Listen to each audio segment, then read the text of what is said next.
We are all gathered here today because, let's see. We are here for the case of Worcester versus Georgia. Yeah, I think that's a good name for it. Maybe. What do you guys think?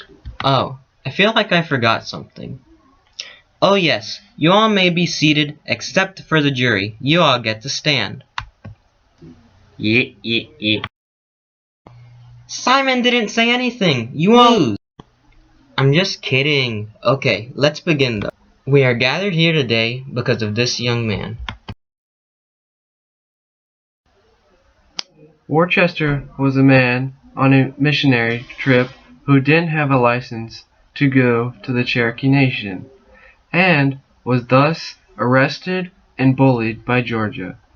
He comes here today saying that the Cherokee Nation shouldn't be affected by Georgia law, and thus he should not be punished for going there.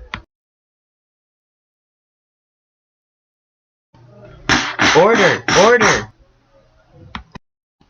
Went on Cherokee soil without a license from the Supreme Court.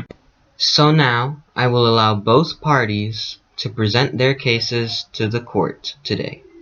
I was on a missionary trip, and I didn't take an oath for supporting and defending the U.S. Constitution and the laws of Georgia, and thus was arrested. But I argue that the state violated the Constitution and treaties between the United States and the Cherokee Nation because the Cherokee Nation is not a part of Georgia, so this shouldn't have affected my trip at all.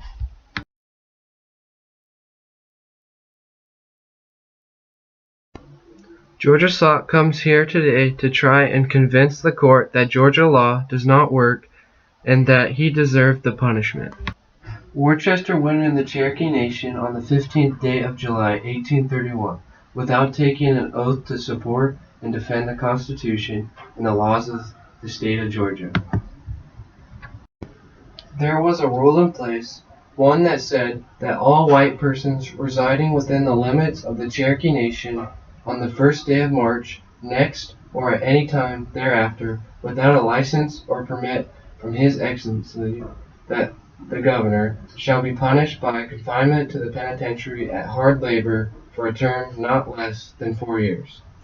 There was also another rule in place, one that be further enacted by the authority aforesaid, that the said guard, or any member of them, shall be, and they are hereby authorized and empowered to arrest any person legally charged with or detected in a violation of the laws of the state, and to convey, as soon as practicable, the person so arrested before a justice of the peace, judge of the superior or justice of the inferior court of the state, to be dealt with according to law, and the pay and support of the guard be provided out of the fund already appropriated for the protection of the gold mine.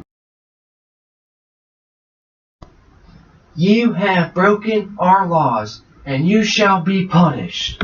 You may be correct, but first we've got to hear Worcester's side of the case. Whoa! Why are you siding with Georgia? They're the liars here. I went into the Cherokee land on a missionary trip. I was visiting some of my buddies until the officers took action and arrested me on sovereign Cherokee land.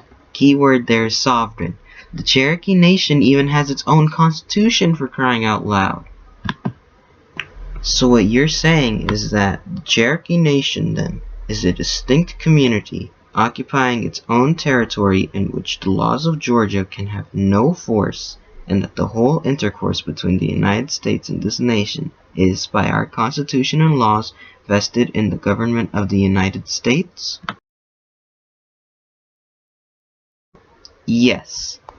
Okay then, that's all I need to hear. Court case dismissed. Bye. A while after, Georgia refused to follow the court's ruling and to release Worcester from prison.